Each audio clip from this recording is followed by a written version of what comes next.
Hello दोस्तों, प्रमित classes पर एक बार फिर से आपका स्वागत। और आज मैं आपको समझाने वाला हूं पैमाने के घटते प्रतिबल।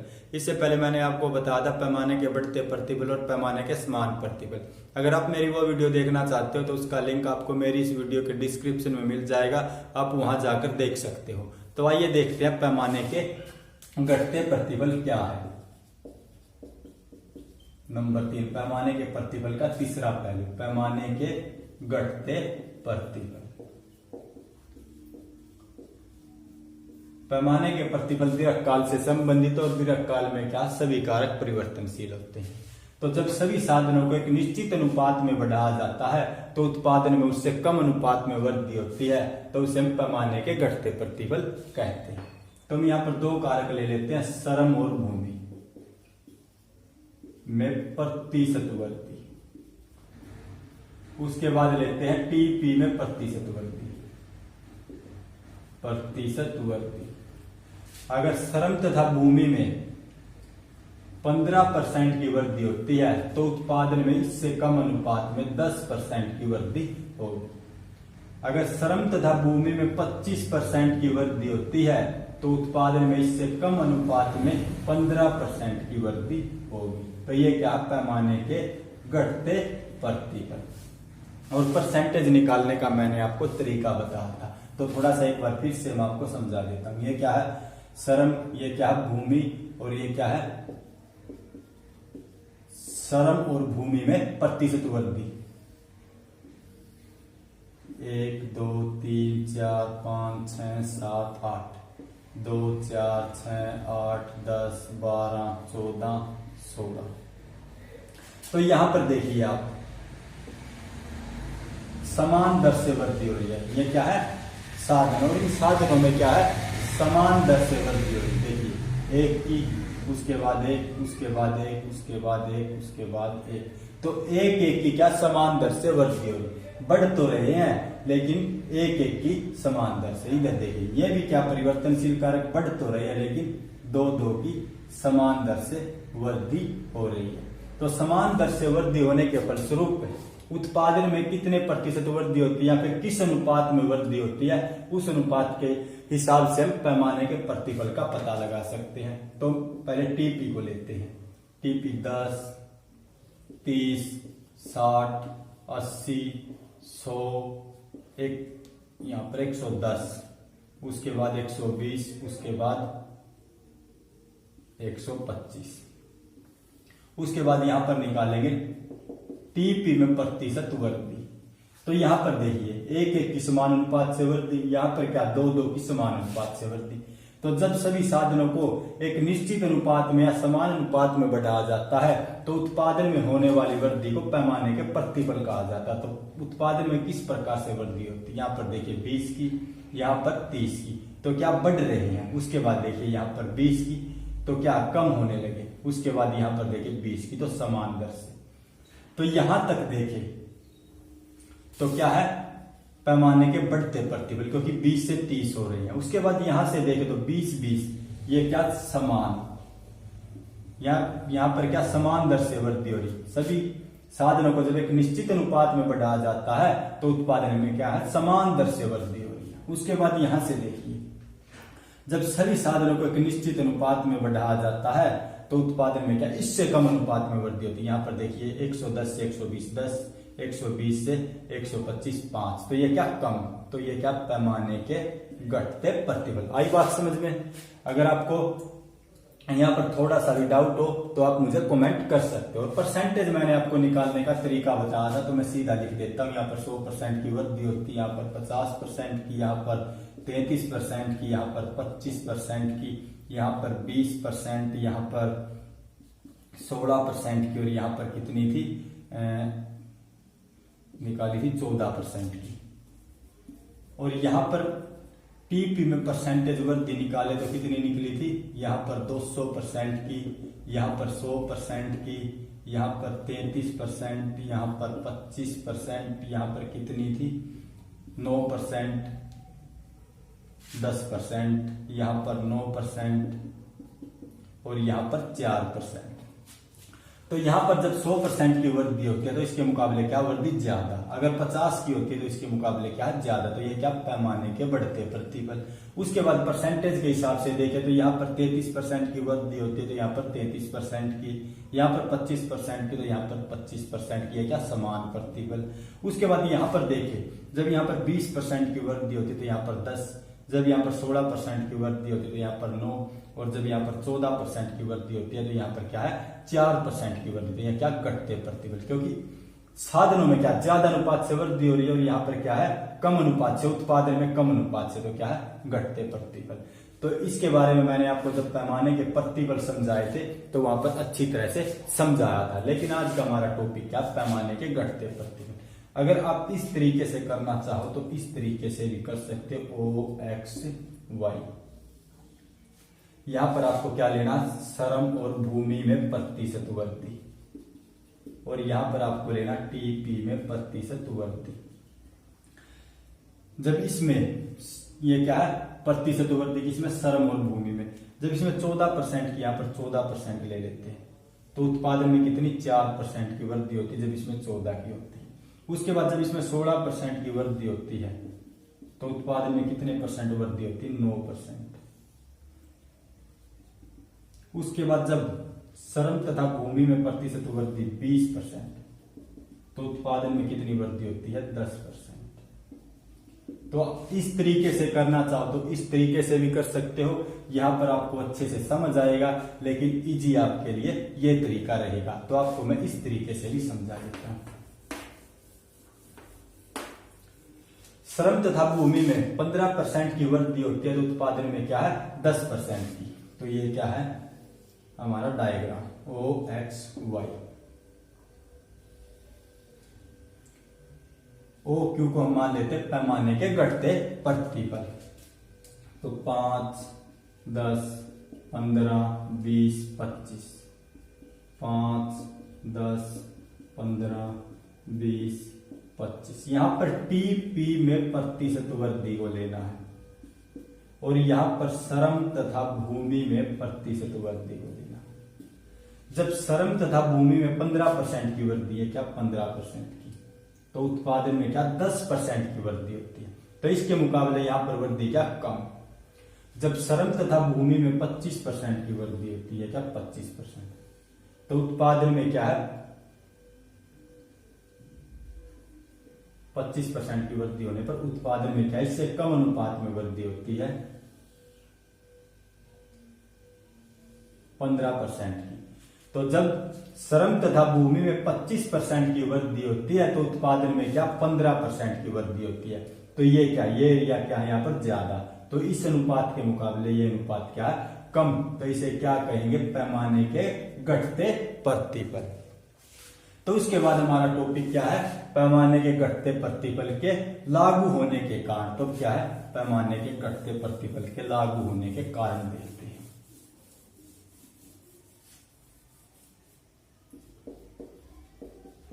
जिस प्रकार से पैमाने के बढ़ते प्रतिफल के लागू होने के कारण है, उसी प्रकार से पैमाने के घटते प्रतिफल के लागू होने के कारण है पैमाने की हानियां। पैमाने की हानियां दो प्रकार की होती हैं, एक तो आंतरिक हानियां और दूसरी क्या है, बाहरी हानियां।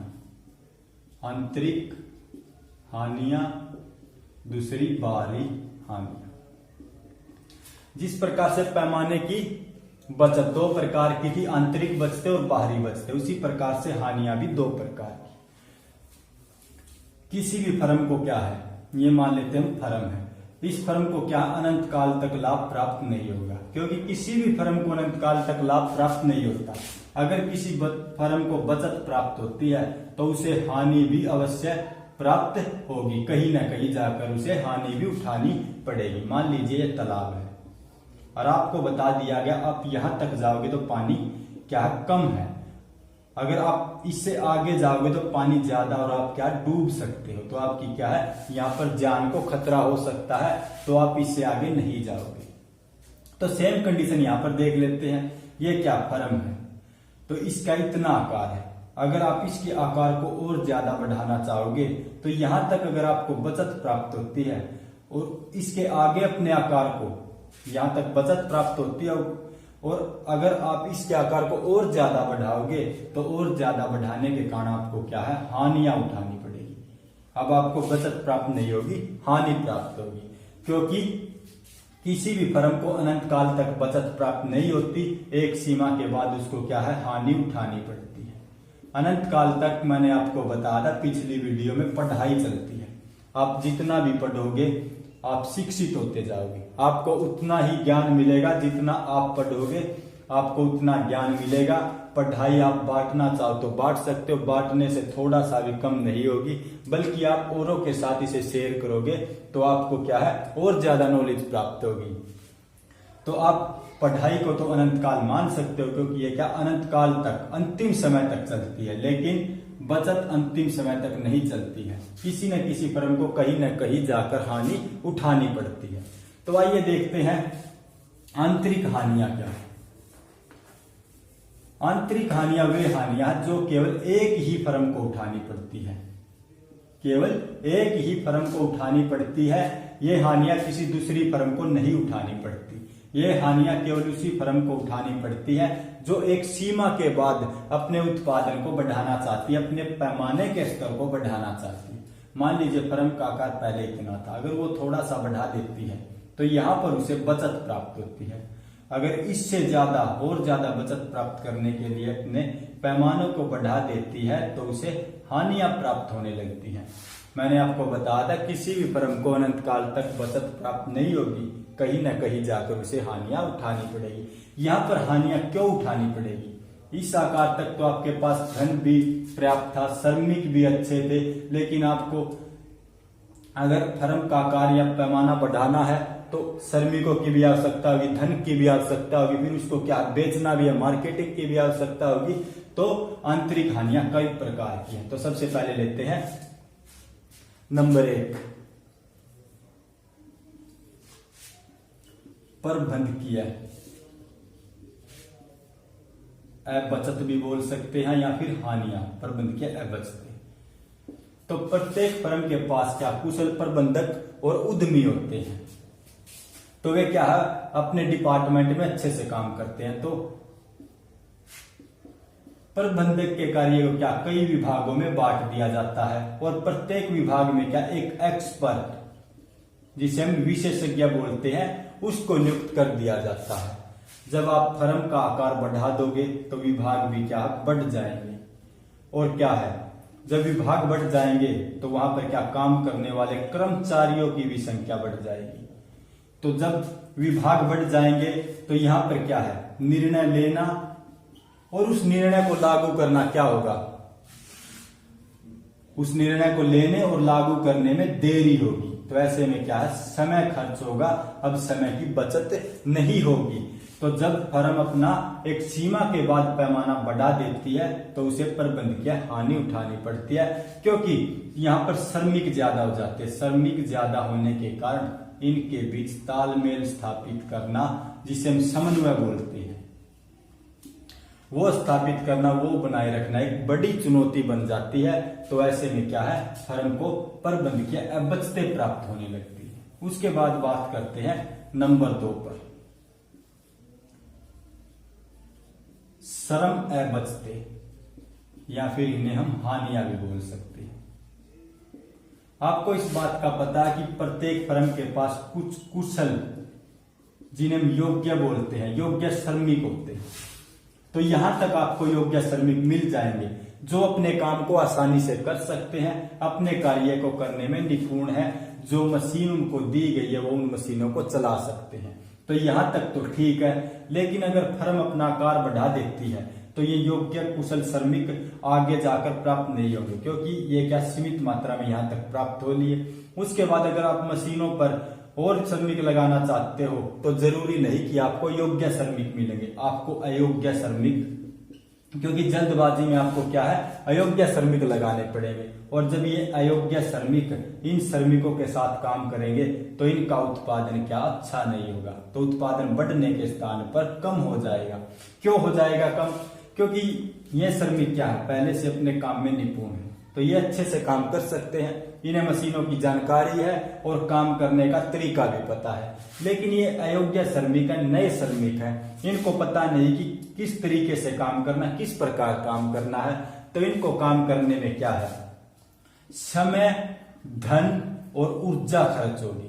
कहने का अभिप्राय क्या, प्रति इकाई लागत बढ़ जाएगी। तो ऐसे में क्या, फर्म को श्रम संबंधी बचतें प्राप्त होने लगती है, क्योंकि एक तो ये श्रमिक क्या कुशल और ये श्रमिक क्या अयोग्य है। लेकिन दूसरी बात देखें तो इन श्रमिकों के साथ जब इनको लगाया जाएगा तो यहाँ पर भी क्या, श्रमिकों की संख्या मान लीजिए 100 से बढ़कर 200 हो जाएगी। तो यहाँ पर भी तालमेल समन्वय बनाए रखना कठिन हो जाएगा। तो ये क्या, श्रम बचते या श्रम संबंधी बचते भी बोल सकते हैं, श्रम संबंधी बचते। नंबर 3 पर बात करते हैं वित्त संबंधी बचत की। वित्त संबंधी हानियां या फिर बचत भी बोल सकते हैं। जब फर्म का आकार बढ़ जाता है, यहां से यहां तक फर्म का आकार बढ़ जाता है, तो यहां पर क्या है, फर्म को मशीनों की भी आवश्यकता होगी, फिर मशीनों पर काम करने के लिए श्रमिकों की भी आवश्यकता होगी, जिन्हें कर्मचारी बोलते हैं। तो ऐसे में क्या है, जब फर्म अपना आकार एक सीमा के बाद बढ़ाना चाहती है तो निवेश करने के लिए उसके पास क्या है, धन होना आवश्यक है। तो ऐसे में क्या है, अगर उसके पास धन होगा तो वो क्या, मशीनें भी श्रमिकों को भी लगा सकती है। लेकिन यहां पर बात देखें तो फर्म के पास जो श्रमिक होते हैं, फर्म के पास ये श्रमिक होते हैं जो एक सीमा के बाद लगाए जाते, अयोग्य श्रमिक होते हैं। ये क्या, कुशल श्रमिक नहीं होते, अयोग्य श्रमिक होते हैं। तो ऐसे में क्या होता है, फर्म को इनको देने के लिए धन भी होना चाहिए। अगर धन होगा तो वो योग्य कुशल श्रमिक लगा सकती है। लेकिन यहां पर धन की क्या है, दूसरी बात करें तो ब्याज की ऊंची दर पर फर्म को अब ब्याज की ऊंची दर पर धन प्राप्त होने लगता है। पहले क्या था, यहां तक फर्म को ब्याज की कम दर पर धन प्राप्त होता था, लेकिन जब एक सीमा के बाद अपना पैमाना बढ़ाएगी तो ब्याज की ऊंची दर पर धन प्राप्त होने लगेगा। तो ऐसे में क्या है, उसको एक तो श्रमिक और चाहिए और श्रमिकों को क्या, उसे धन देना पड़ेगा और मशीनों पर भी क्या, उसे धन व्यय करना पड़ेगा, निवेश करना पड़ेगा। तो ऐसे में क्या, एक तो ब्याज की ऊंची दर, ऊपर से श्रमिकों को और मशीनों पर भी खर्च करना। तो ऐसे में क्या, उसे वित्त संबंधी हानि भी उठानी पड़ेगी। ब्याज की ऊंची दर पर धन प्राप्त होगा तो ये क्या, वित्तीय हानि, धन संबंधी हानि। उसके बाद बात करते हैं नंबर 4 पर, विपणन। विपणन संबंधी हानि बोल सकते हो या फिर बचते। ये क्या, मार्केटिंग। पहले क्या था, विज्ञापन के माध्यम से फर्म अपने उत्पादन को बेच सकती थी, लाभ प्राप्त करती थी। लेकिन यहां पर देखिए फर्म का आकार बढ़ जाता है। जब आप विज्ञापन के लिए कोई ऐड निकलवाते हो तो आप किसी सुपरस्टार से ऐड निकलवाते हो तो आप उसको करोड़ों रुपए देते हो। तो उसके बाद क्या, अगर कोई कंपनी करोड़ों रुपए देकर ऐड निकलवाती है और उसको क्या है, तरह तरह की यहाँ पर क्या, प्रबंध से संबंधित, श्रम से संबंधित, वित्त से संबंधित बचत प्राप्त हो रही है। तो यहाँ पर क्या है, उसे विज्ञापन संबंधी यानी कि उसकी विज्ञापन की लागत घटने लगती है। अब उसे क्या है, विज्ञापन संबंधी बचत भी प्राप्त नहीं होती है। विज्ञापन के माध्यम से भी वो अपना उत्पादन नहीं बेच सकती, तो उसे क्या, विज्ञापन संबंधी बचत भी प्राप्त होने लगती है। पहले तो क्या था, ऐड के माध्यम से टीवी, मोबाइल फोन, समाचार पत्र, पत्र पत्रिकाओं के माध्यम से यहां तक तो फर्म अपना लाभ प्राप्त कर लेती थी। इसके बाद क्या है, ये विज्ञापन भी काम करना बंद कर देते हैं और जो विज्ञापन पर खर्च किया जाता है फर्म की वो लागत भी पूरी नहीं हो पाती। तो ऐसे में क्या है, उसे विपणन, मार्केटिंग संबंधी बचतें भी प्राप्त होने लगती है। उसके बाद बात करते हैं बाहरी हानियां। बाहरी हानियां क्या है, बाहरी हानियां उद्योग की सभी फर्मों को उठानी पड़ती है। ये हानियां केवल एक फर्म को नहीं बल्कि जितनी भी फर्म होती हैं उद्योग की, उन सभी फर्मों को उठानी पड़ती है। तो ये हानियां मान लीजिए, बात करते हैं हम नंबर 1 पर, केंद्रीयकरण। केंद्रीयकरण संबंधी बचते। केंद्रीय संबंधी अबचते बोल सकते हो या फिर आप हानियां बोल सकते हो। तो केंद्रीयकरण संबंधी अबचते, तो केंद्रीयकरण क्या है? जब एक स्थान पर कई फर्मों की स्थापना की जाती है तो उसे हम क्या कहते हैं? केंद्रीयकरण। तो मान लीजिए यहां पर ले लेते हैं हम, एक स्थान पर ये क्या कई फर्मों की स्थापना कर दी गई। तो ऐसे में क्या होता है? जब एक स्थान पर कई फर्मों की स्थापना कर दी जाती है तो ये क्या यातायात के लिए, आने जाने के लिए क्या है? रोड है। तो इस पर क्या है? एक स्थान पर ज्यादा फर्म है तो यातायात के आने के लिए साधन ज्यादा होंगे। तो यहां पर क्या है? एक तो ट्रैफिक जाम की संभावना होगी, ट्रैफिक जाम। दूसरा दूषित पर्यावरण, तो फर्म को क्या? ट्रैफिक जाम और दूषित पर्यावरण संबंधी हानि प्राप्त होने लगती, क्योंकि साधन ज्यादा है और साधन ज्यादा होने के कारण वहां पर ट्रैफिक जाम लगने की संभावना, क्योंकि फर्म क्या एक स्थान पर ज्यादा, तो ट्रैफिकों का आना जाना कहां पर लगा रहेगा? यहीं पर। तो ऐसे में क्या होगा? जब ट्रैफिक जाम होगा तो उसे दूषित पर्यावरण संबंधी हानि उठानी पड़ेगी फर्म को।